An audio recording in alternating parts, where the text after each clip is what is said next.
really cool study with the big group out at in California where we actually scanned the sea lions out there. And they bring some cases to us, and it's these sea lions are basically having almost like acute Alzheimer's or dementia problems.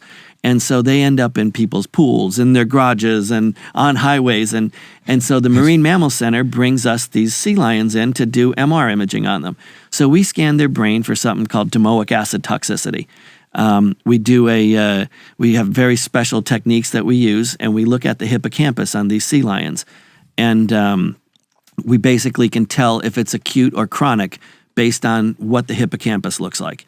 Wow. And so if it's an acute situation, they can fix it. Mm-hmm. And if it's chronic, they have to end up putting the sea lions down. So is that something like with MRI, like if you're evaluating for a stroke, like a diffusion or something? Technically, yes. We do a really 3D high resolution, like less than a millimeter cuts through the brain. Wow. In T1 and T2. Okay.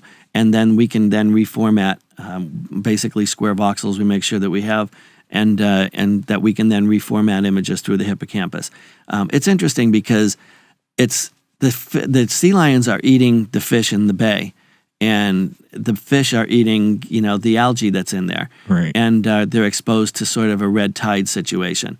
Oh. And that's what's causing the domoic acid toxicity in the sea lion. So, you look at things with humans eating seafood and stuff like that, and, you wonder what kind of issues can it be possibly causing with the human situation also. Yeah, right. Because it certainly correlates. Well, and who's reading these? Is it that veterinarian radiologists? We do, yeah. We have awesome. veterinary radiologists, and we have them around the country that read for us, and we have some employed for us and some we contract with.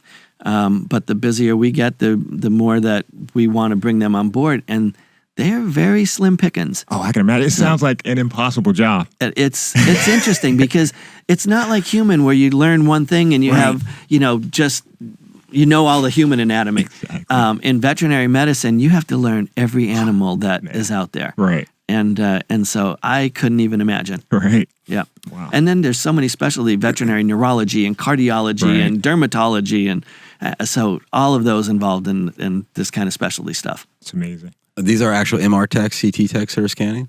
So basically in our field, we see a mix of both.